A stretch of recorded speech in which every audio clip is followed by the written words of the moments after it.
Hi, Deborah Moorhead here, and welcome to your Juicy Relationship Tips.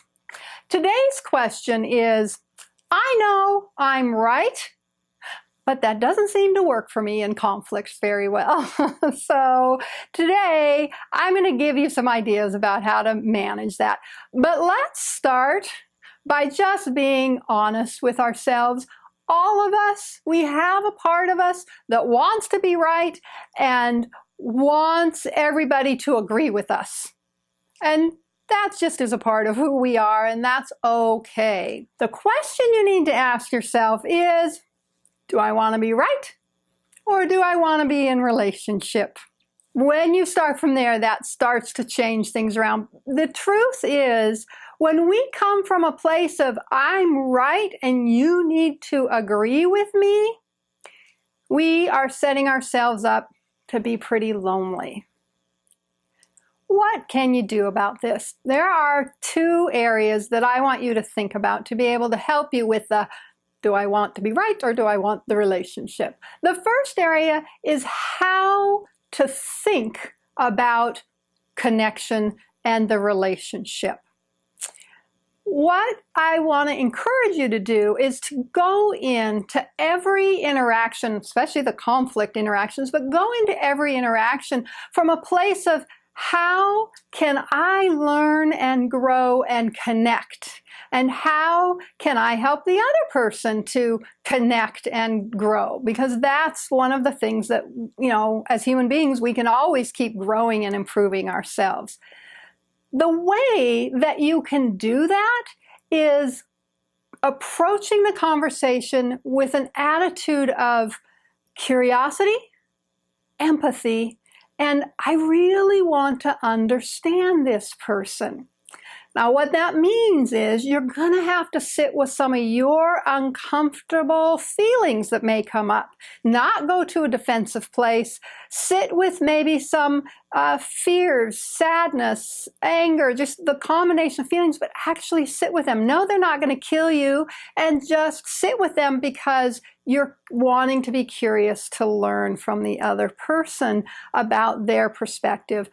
What I will say is, when you can get to this place, a really strong, even powerful, secure person is able to be open to other people's experiences and realities for the sake of growth and connection.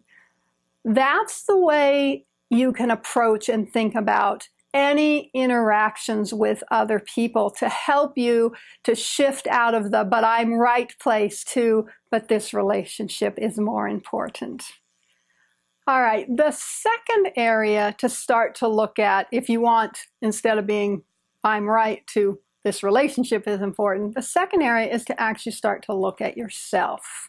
Now, you may not want to hear this, but I'm going to share a little bit about why this piece is so important.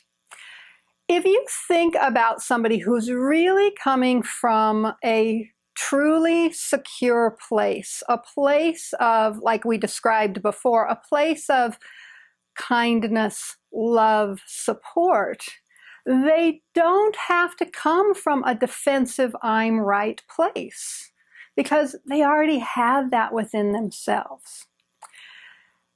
What that means when I say to look at yourself is that oftentimes when we come from a place of, but I'm right and they need to see it this way and agree with me, is really there's some underlying fears.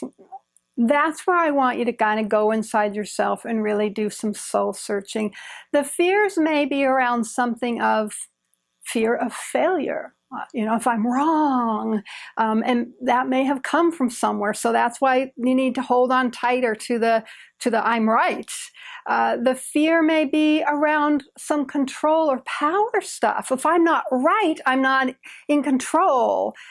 So you want to look at what might be some of those fears. And often I'm just going to talk about a feeling that we may not like, but there is often a deeper feeling of shame that we're trying to override by being, right or in control. So the second part, it may be a little bit more uncomfortable and you may want to skip this part. It's really important that you do a little bit of soul searching about why it's so important that I'm right. What are the fears that are underneath that? And when you can really be honest with yourself and look at those, and then do the other part that we talked about, which is how you approach the conversation, it can totally shift your relationships.